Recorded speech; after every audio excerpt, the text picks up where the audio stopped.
presence in our neighborhood. My question to you is, since this has happened, you're telling us that 9 incidents have happened since the first of the year. We're in February, middle of February. That's a lot. It is a lot, but it's not a lot compared to anywhere else. And of those 9, every one of them, with the exception of a possible bar fight where the 2 people may not have known each other, every one of them was either domestic or 2 people got in an argument that knew one another. I mean, they weren't random acts of violence. And so,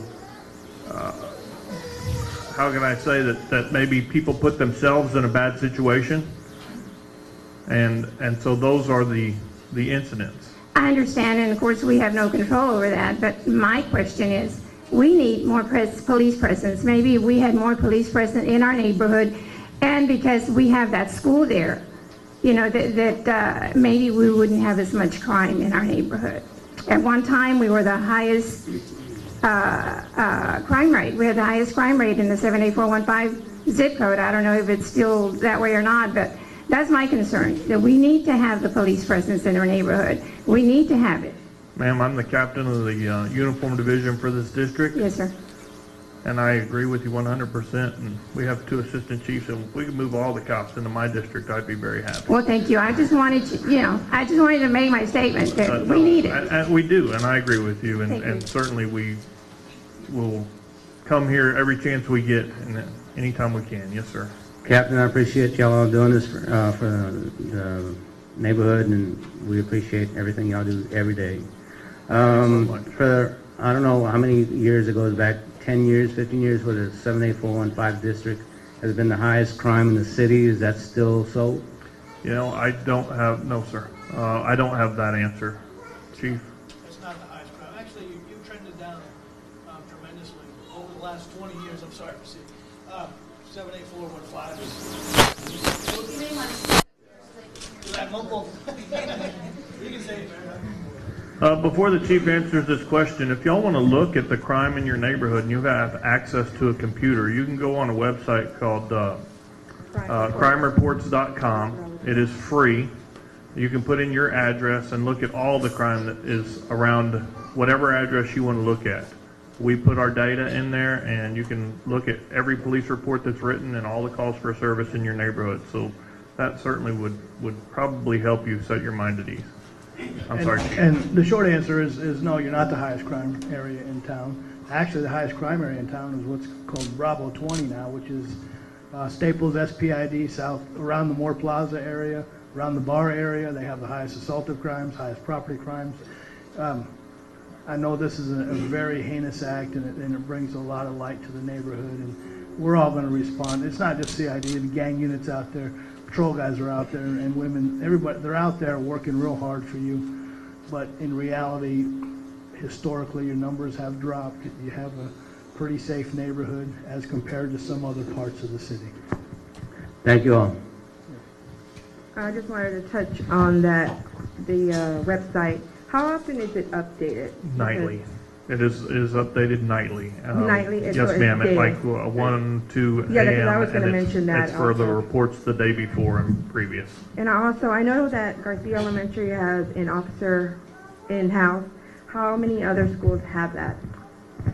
We would have to ask CCISD police.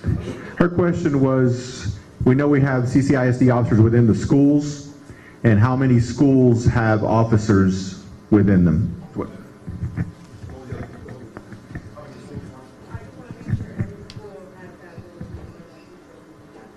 We just implemented the DPO program with the school district, and so we hired 5 new officers, 1 for each VLC, so you'll have an officer for the Ray VLC, and they respond Ray, King, Miller, Moody, Carroll. That officer is assigned to that VLC, and they respond to all the elementary schools. They are basically 7 to 3:30, 4 o'clock, maybe spills into the dismissal for the middle and high schools.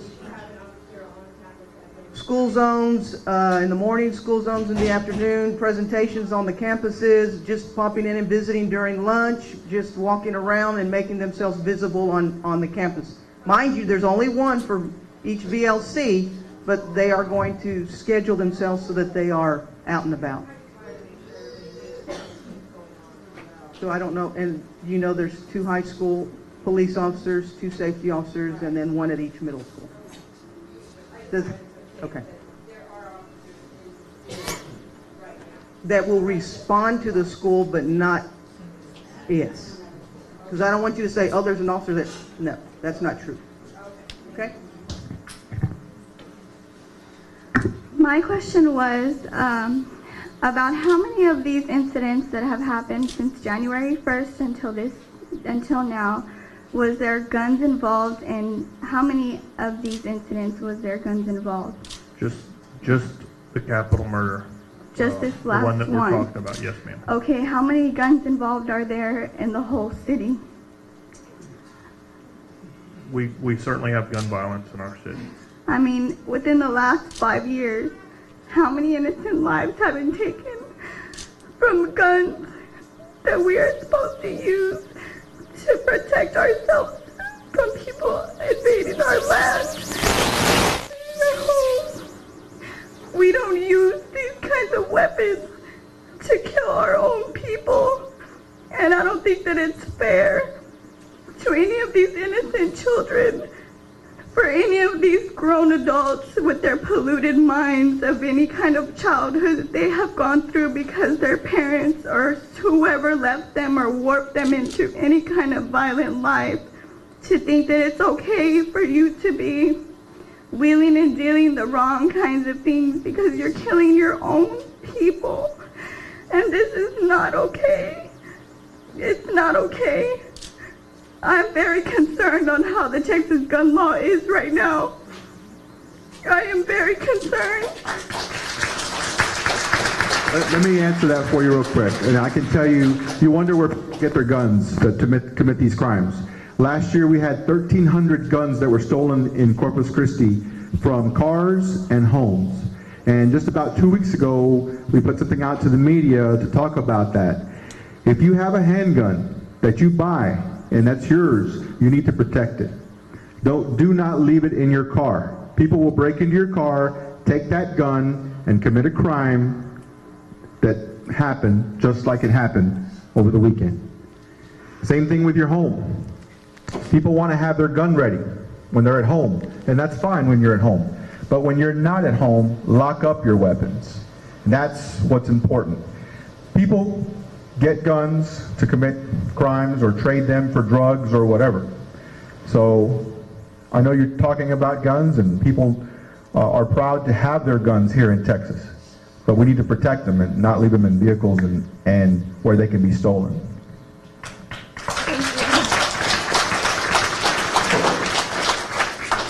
Hello. That's well stated, Captain. That's kind of what I wanted to touch on.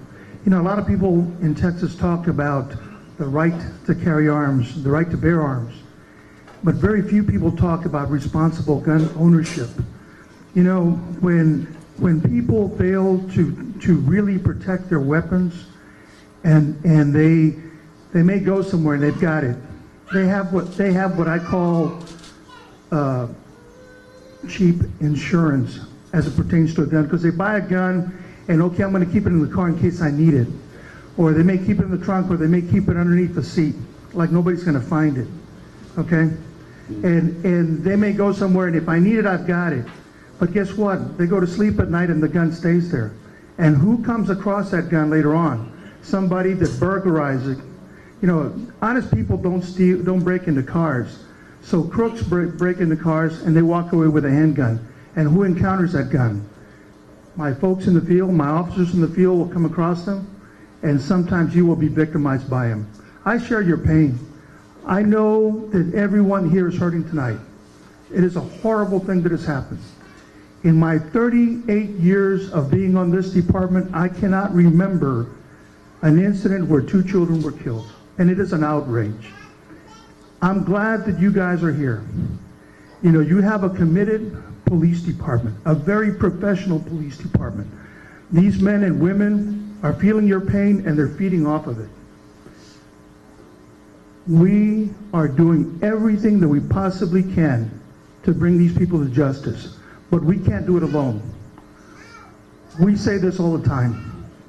You know, years ago, this famous criminologist said that the only thing necessary for crime to flourish is for good people to do nothing.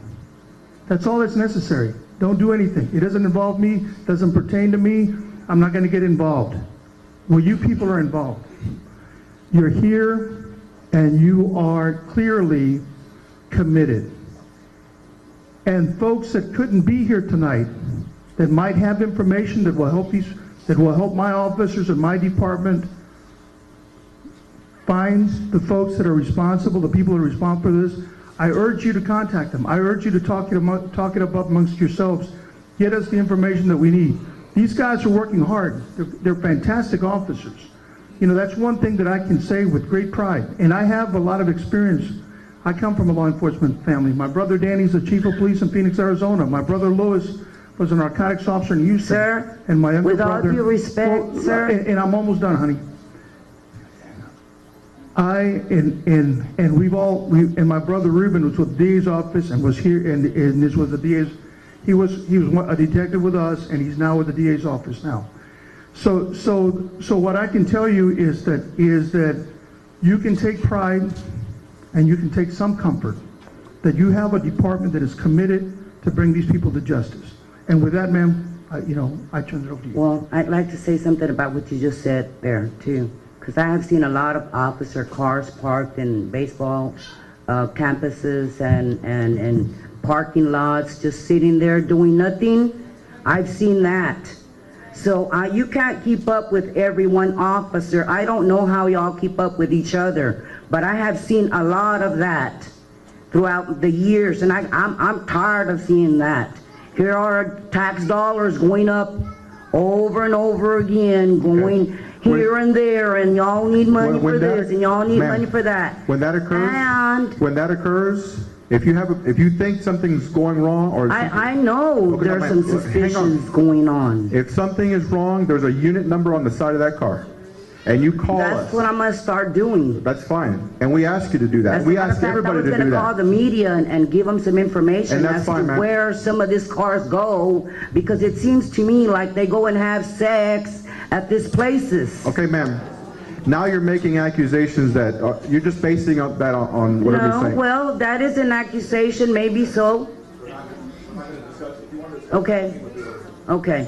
But I have another question. Okay, well, let's talk about this topic. Okay. Sorry. How do you know it's a, what do you call it? Not a random act? A random act. Because based on the investigation, evidence, and witness statements that our detectives have taken, that they're the professionals at that, so we take it from them. That's how y'all communicate with the families, and that is correct. The family reached out to us. We talked to everybody there, anybody who we could talk to. We talked to neighbors. We knocked on doors. Matter of fact, one of the neighbors just walked up to me a while ago and said she spoke to 2 officers that night that knocked on the door to make sure they got everything that they needed. So we rely on our detectives who have been homicide detectives for a long, long time to work on this case. So. And my son just started going to South Park this year. Is that a really bad school?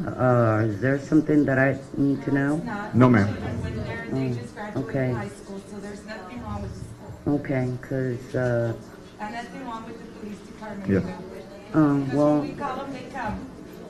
I know that, but sometimes you know how the brain is. It's you know, it's there things you shouldn't say. Thank you. Yes, sir. Captain, I have a question. In the event that the people that committed this crime are juveniles, who would make the call as to try them as adults? That would be the juvenile court judge that's in place over at the county court. Crime itself, sir? The DA's office. Yeah. Kelly, you want to help us on that, Kelly, real quick? It would depend on the age of the juvenile. It would depend. It would depend on the age of the juvenile, depending on it would depend on their involvement, their participation amount in the actual crime. It would have several different factors, but the ultimate decision would be made by the DA's office. Would it still be capital murder if it's a juvenile? It would still be capital murder, but there are restrictions as far as what punishment a juvenile can get. So we'll have to face that when we get there. But certainly we're going to have our foot on the gas, and we want absolutely the maximum of whatever we can get. So that's what we're working towards. Yes, ma'am. Hello, I'm Isabel Galvan Hernandez, and I'd like to say that I'm very proud of all the police officers and all the citizens, and that carrying guns or having guns is not the problem. It's the deviant and radical behavior of the individuals and the stress of the environment and the economy. I know that a lot of people feel like it's an injustice, but it's not. If our soldiers can do it to keep our democracy stable and to help us live, then we can also do it. And I know that I'm hurting because I have a granddaughter that's 7 years old, and that's our future, our success. We all stand united. I know I'm glad to see any police officer, and I know they're responsible.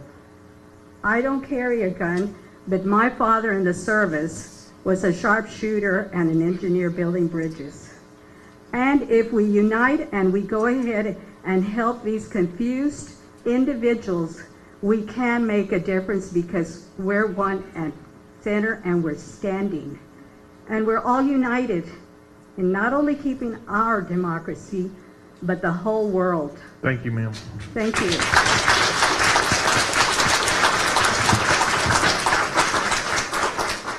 Sir, I just had a question. When there is drive-by shootings, how well are they investigated? Because I know there's a lot of drive-by all over the city, and that's probably one of the motives. Everybody can shoot at everybody. At any house. And many of these cases, they're not investigated. Well, let me answer your question. First of all, I will tell you that our gang unit does a phenomenal job, and our drive-by numbers are drastically down from where they were 5 years ago, 6 years ago, 7 years ago. They are investigated. Our gang unit does a great job investigating those. I would say that the vast majority of them are gang-related. Do you concur, Captain Mercy? Okay, in reference to our drive-bys, the question that you had, we investigate every drive-by to the fullest extent. Every lead that we could possibly have, we go there. Okay, we follow it down to the end. If we come up with zero, it goes on the back burner and we move on to another investigation. But it doesn't mean that we quit working on it. What about the punishment? They get the people that do that because. Let me give you one example. Okay, we had a gang member recently that was arrested and charged and convicted of a family violence charge, a repeated family violence. He got 60 years. Our gang prosecutors do an outstanding job of getting the maximum sentences on that.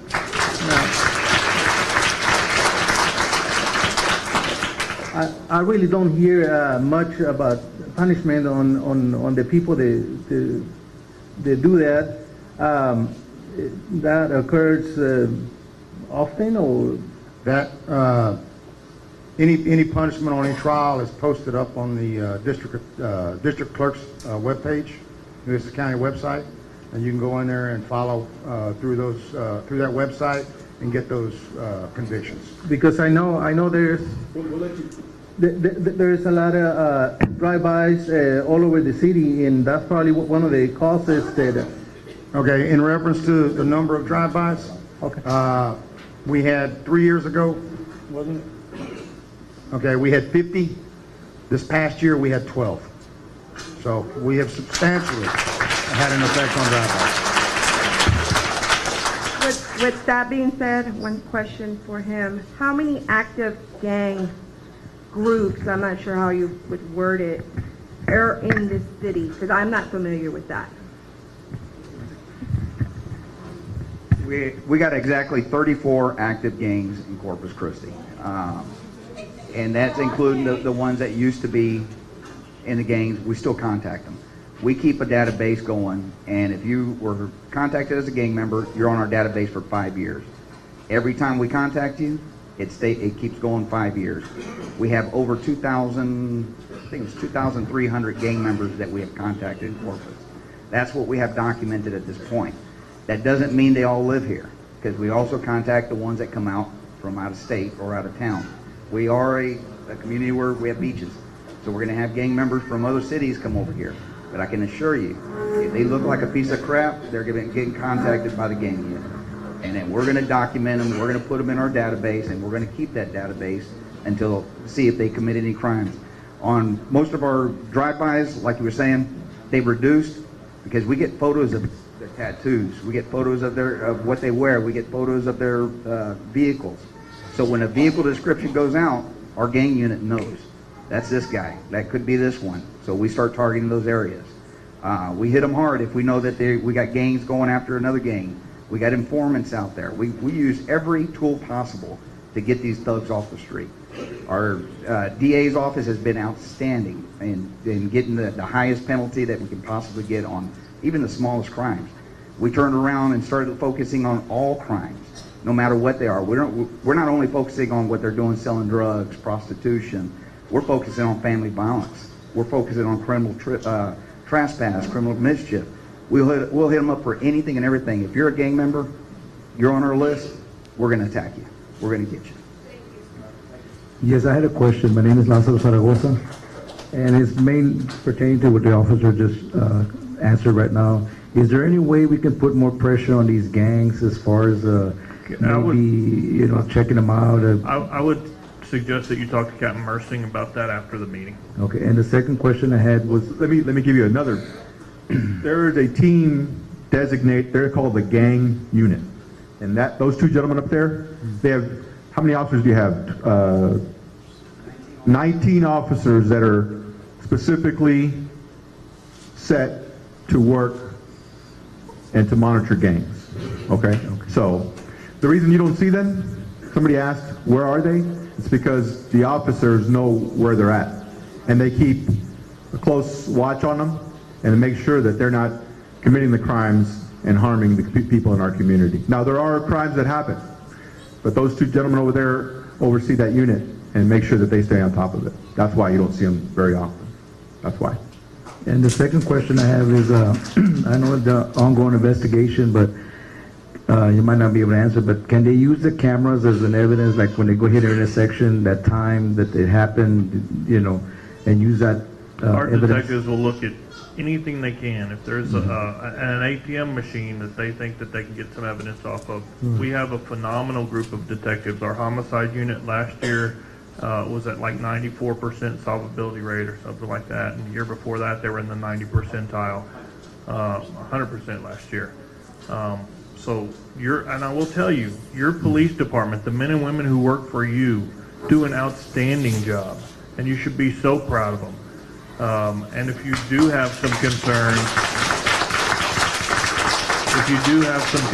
about the men and women who work on your police department, then call us. Ask to talk to a field supervisor. Ask to talk to me, the district captain. Go up the chain, internal affairs if you've got some, concerns about wrongdoing. Go ahead, sir. Yes, sir. Just thank you for your time. In reference to what this officer said, profiling as far as tattoos and stuff like that. I'm covered in tattoos, but I don't have no record. I've done numerous charity events here in Corpus Christi. I do professional wrestling here in Corpus. But, I was at the beach one time and an officer got to me and, he started asking me questions about all my tattoos. I got my mom's portrait, different things that has nothing to do with gangs. Sure. But it kind of made me feel, like, wow, this cop just came off to me and thinks I'm a bad person. Officer Pace helped me back in 2003. I took first place, in a SWAT team division for Moody High School.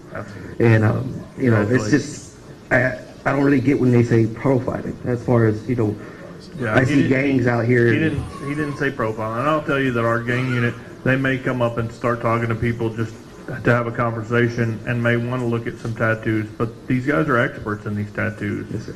And they will identify right away whether it's a gang-related tattoo or not. And so they're just doing their job. And again, the job they're doing, it may have seemed to you because you have some tattoos that they're coming at you. Well, what they're trying to do is keep us all safe. Yes, sir, and that's understandable. And I just, like I said, my cousin, he's an officer, Matthew Morrow, and I appreciate everything y'all do. And y'all probably thinking you say you're his cousin. I mean, I've had officers be like, you claim him, but no, that's my cousin, and just to. But I thank y'all for y'all's presence. I'm in the 78416 area. I live on Niagara. And I don't remember, about 4 or 5 years ago, that's when the Reynosa shootings happened. Yes. And y'all's presence was felt heavily. I was a skateboarder kid, and y'all would come up on the park and talk to us, and y'all made us feel more safe, knowing that we could be at the parks and be out, with our loved ones, and not have to worry about some idiot coming around with a gun that don't know how to shoot, don't know how to aim, that's just, trying to impress certain people. Or we try. Thank you so much. Thank y'all. We are running out of time. We have just a few more minutes, so go ahead. I have a question. I live in this neighborhood, right? And if I were to call the police, right, and say 3 houses down, I see something going on, it's suspicious, Right. When I call 911, right, I tell them, they want to know my name, where I live, all this, right? Okay.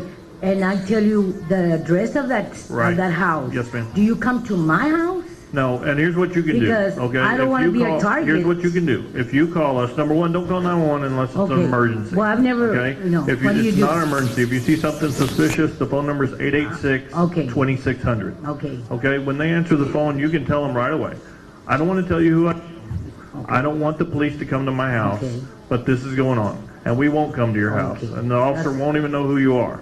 And please do that, because as the chief said, we need your help. That's why, and another thing, if you, like I had this neighbor that cops would go all the time over there, they would never do nothing to him.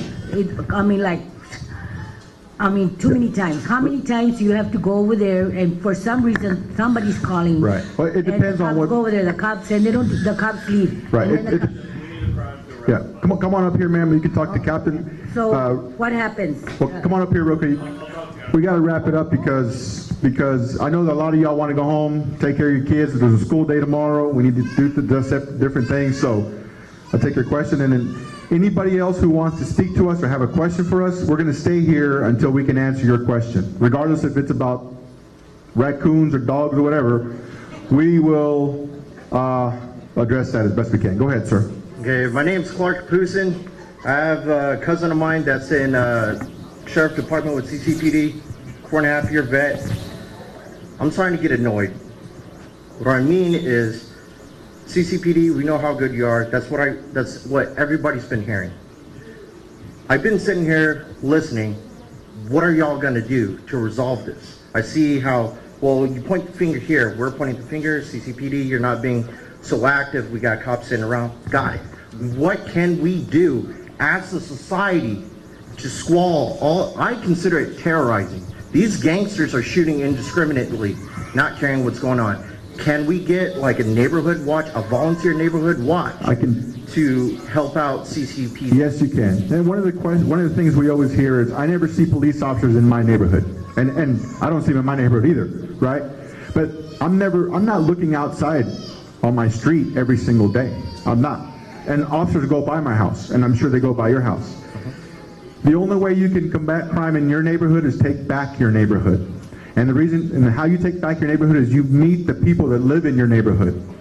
And the way we do that is by a neighborhood watch. That young lady and that young man over there, go talk to them if you want to start a neighborhood watch in your neighborhood. They'll run you through the program. They'll tell you exactly what you need to do. If it's eligible, they'll put signs up in your neighborhood. That's how you take back a neighborhood, by taking back the neighborhood. Okay? That's how you make it safe. Okay. Things are going to happen. Crime is going to happen. Yeah. Okay?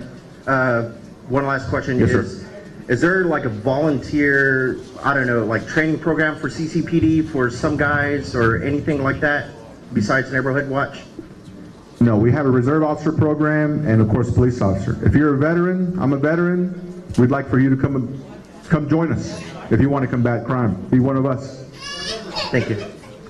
Civilians, we have a volunteer program, but we really don't have somebody that will go out and do community watch. Okay, but we don't do it. We don't have something that's really set in place here just yet, and we're working on something. Well, if you can do that on your own, take your neighborhood, but we got to make sure we don't take action on your own, so you can call the police if you need some help. But let's talk to these in the back about that, okay? We're going to wrap it up real quick. We'll answer your questions in just a second. We want to thank, if you'd like to leave, I know it's getting a little hot in here and y'all need to go home. On behalf of our command staff, the detectives, everybody here, and the chief of police, we want to thank you for coming out tonight. If you have a question that we didn't answer, we're going to stay here so we can try to answer that question for you, okay? So thank you very much.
We gotta stop there and right at the stuff. One of my buddies